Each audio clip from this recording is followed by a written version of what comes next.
What's up, traders? Matt from the Trade Brigade here doing a technical analysis on ticker symbol SE for C Limited. On the left-hand side, we have the daily time frame, and on the right-hand side, the 30-minute intraday time frame. First things first, this will of course be an update, but all of our levels were outdated and way off to the left of the screen. So starting from scratch with a brand new daily roadmap, we want to come in and just map out the most obvious areas of support and resistance. Then we'll talk more nuance as we drill down to the 30-minute intraday time frame. That's roughly what we want to be paying attention to from the daily, right? A little bit of chop back and forth in here, a little bit of a trend higher, right? Counter trend, of course, because this thing is in, let me just scrunch this up and remind you, a very, very aggressive daily downtrend, right? Please don't forget that. But if we zoom in here, this is what we want to be concerned with. The big thing on the page is clearly the gap overhead, big gap down, and it was a gap and go on today's session, right? Big volume to support that move lower as well. So we are looking for downside continuation, but only until the pivot low from in here, roughly 119.50s, we'll call it just for round numbers sake. And when and if we get there, we would expect a little bit of a dead cat bounce because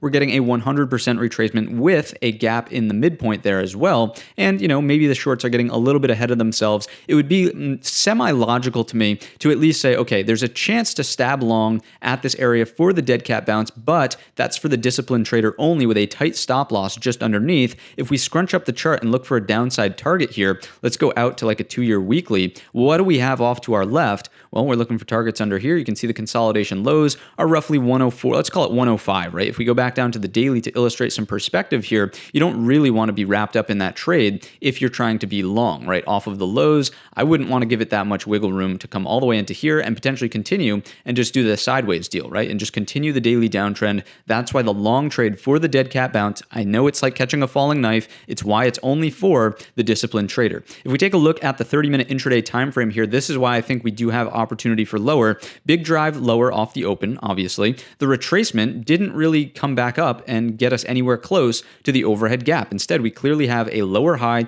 and equal lows here starting to give us a descending triangle with a big flush point. Oops, let's grab the other tool and try that one more time.